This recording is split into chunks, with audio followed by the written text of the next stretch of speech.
கர்த்தருடைய நாமம் மகிமைப்படுவதாக. மீண்டுமாக அருளுருத்தின் வாயிலாக உங்களை சந்திப்பதிலே மிக மகிழ்ச்சியுள்ளவனாக இருக்கிறேன்.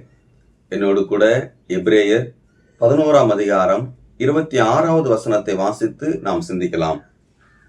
இனி வரும் பலன் மேல் நோக்கமாயிருந்து எகிப்திலுள்ள பொக்கிஷங்களிலும் கிறிஸ்து நிமித்தம் வரும் நிந்தையை அதிக பாக்கியம் என்று எண்ணினான். இந்த பகுதியில விசுவாசம் என்ன செய்யும் என்ற நிலையில மோசேயுடைய வாழ்க்கையில இந்த விசுவாசத்திற்காக அவர் என்ன செய்தார் என்பதை இங்க நாம் பார்க்கிறோம். விசுவாசம் என்ன செய்கிறது?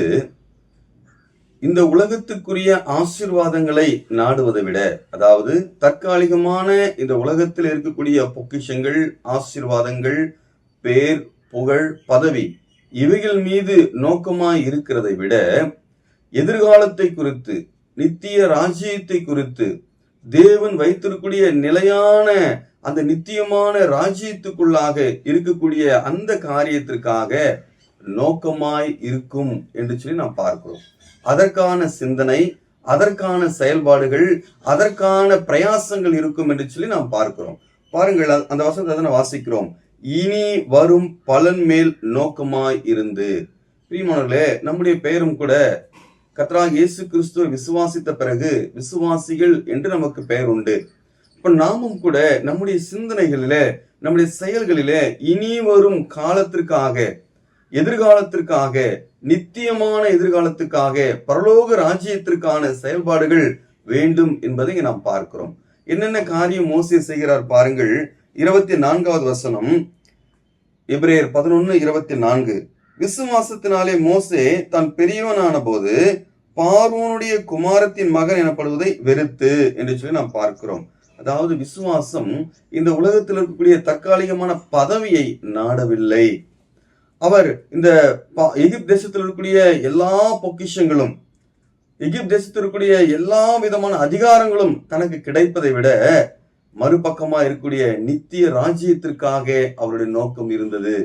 பாருங்கள், ஒருவேளை நம்முடைய கண்களிலே இந்த உலகத்தில் இருக்கக்கூடிய காரியங்கள் பெரிதாய் தோணலாம். ஆனால் உண்மையாக ஒரு தராசிலே இந்த உலகத்தில் இருக்கக்கூடிய மேன்மைகளும், மற்றொரு தராசிலே கண்ணுக்கு புலப்படாத நம்முடைய விசுவாசத்தின் உறுதி, நித்திய ராஜ்யம், நித்திய காலமான வாழ்க்கை, தேவனோடு வாழக்கூடிய வாழ்க்கை, இவைகளை வைத்து பார்க்கும் பொழுது மோசே நித்திய ராஜ்யத்திற்கு முதலிடம் கொடுத்ததை நாம் பார்க்கிறோம்.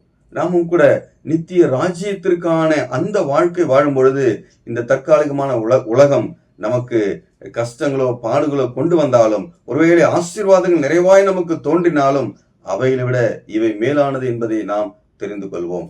பாருங்கள், மற்றொரு காரியம் என்ன செய்கிறார் பாருங்கள். 25வது வசனம், அநித்தியமான பாவ சந்தோஷங்களை அனுபவிப்பதை பார்க்கிலும் தேவனுடைய ஜனங்களோடு துன்பத்தை அனுபவிப்பதை தெரிந்து கொண்டார். இந்த உலகத்துல அநித்தியமான சந்தோஷங்கள், பாவத்தினால் வரக்கூடிய சந்தோஷங்கள், சிற்றின்பங்கள், இவைகளை காட்டிலும் என்னுடைய எதிர்கால வாழ்க்கை பிரகாசமா இருப்பதற்கு நான் இந்த உலகத்திலே துன்பங்களை அனுபவிப்பதே தெரிந்து கொண்டார் என்று சொல்லி பார்க்கிறோம். நம்முடைய தெரிந்து கொள்ளுதல் எவ்விதமா இருக்கிறது? இந்த உலகத்தில் இருக்கக்கூடிய சின்ன சின்ன சந்தோஷத்துக்காக எதிர்காலத்தில் இருக்கக்கூடிய நித்தியமான மகிழ்ச்சியை இழந்து போய் கொண்டிருக்கிறோமா என்பதை நாம் சிந்தித்து பார்க்க வேண்டும். பாருங்கள், 27வது வசனத்திலே பாருங்கள்.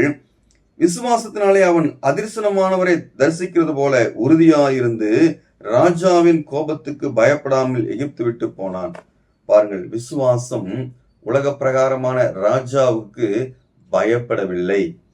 பாருங்கள், அந்த வசனத்திலே விசுவாசத்தினாலே அவன் அதிர்சனமானவரை தரிசிக்கிறது போல, கண்ணில் காணாத தேவனுக்கு அவன் பயந்து நல்ல தீர்மானம் எடுத்ததை நாம் பார்க்கிறோம். நம்முடைய வாழ்க்கையில் அநேக தீர்மானங்கள் நித்தியத்திற்காக இருக்க வேண்டும் என்று சொல்லி இந்த பகுதிகள் நமக்கு வலியுறுத்தக்கூடியதாக இருக்கிறது. 28, விசுவாசத்தினாலே முதற் பேரானவைகளை சங்கரிக்கிறவன் இஸ்ரவேலரை தொடாதபடிக்கு அவன் பஸ்காவையும் ரத்தம் பூசுதலையும் நியமத்தையும் ஆசரித்தான் என்று சொல்லி பார்க்கிறோம். பாருங்கள், விசுவாசம் எகிப்தில் இருக்கக்கூடிய பாரம்பரியங்களை, எகிப்தில் இருக்கக்கூடிய சடங்காசாரங்களை விட்டு விட்டு தேவன் கொடுத்த கட்டளைக்கு, தேவன் கொடுத்த நிபந்தனைக்கு தன்னை அர்ப்பணித்து செயல்படக்கூடியதை இங்க நாம் பார்க்கிறோம். அது மாத்திரமல்ல, 29, விசுவாசத்தினாலே அவர்கள் சிவந்த சமுத்திரத்தை உலர்ந்த தரையை கடந்து போவது போல கடந்து போனார்கள். எகிப்தியர் அப்படி செய்ய துணிந்து அழிந்து போனார்கள். விசுவாசம் வழி இல்லாத சூழ்நிலையில, இந்த உலகம் 4 புறமும் நம்மை சூழ்ந்து கொண்டிருக்கக்கூடிய அந்த வேலை இருந்தாலும் கூட விசுவாசம் அதுக்கு வழியை உண்டு பண்ணக்கூடியது நாம் பார்க்கிறோம். சிவந்த சமுத்திரமா இருந்தாலும் அந்த இடத்துல வழியை கொடுத்து முன்னேறி செல்லக்கூடிய பாதையை தேவன் உண்டாக்கக்கூடியது நாம் பார்க்கிறோம். பிரியமானவர்களே, நம்முடைய வாழ்க்கையில, இந்த விசுவாச வாழ்க்கையில மோசே எடுத்த நல்ல தீர்மானங்களை போல நம்முடைய வாழ்க்கையிலும் இந்த உலகத்துக்கான சந்தோஷம், உலகத்துக்கான ஆசீர்வாதங்கள் இல்லையா, இந்த உலகத்திலே இருந்தாலும் இந்த உலகத்திலே விட்டு விட்டு செல்வோம் என்ற எண்ணம் நமக்கு வேண்டும். இதை காட்டிலும் நித்தியத்திலே நாம் மரித்தாலும் உயிர் தெழுந்து என்றென்றும் பரலோகத்திலே வாழக்கூடிய அந்த இடத்துல பொக்கிஷங்களை சேர்த்து வைக்கக்கூடிய வாழ்க்கை வாழ வேண்டும் என்று சொல்லி இந்த பகுதியில் நாம் கற்றுக்கொள்கிறோம். அப்படிப்பட்ட நித்தியத்துக்கான விசுவாசத்தோடு கூட முன்னேறி செல்ல தேவன் நமக்கு உதவி செய்வாராக. உங்களையும் உங்கள் குடும்பத்தையும் கர்த்தர் ஆசீர்வதிப்பாராக.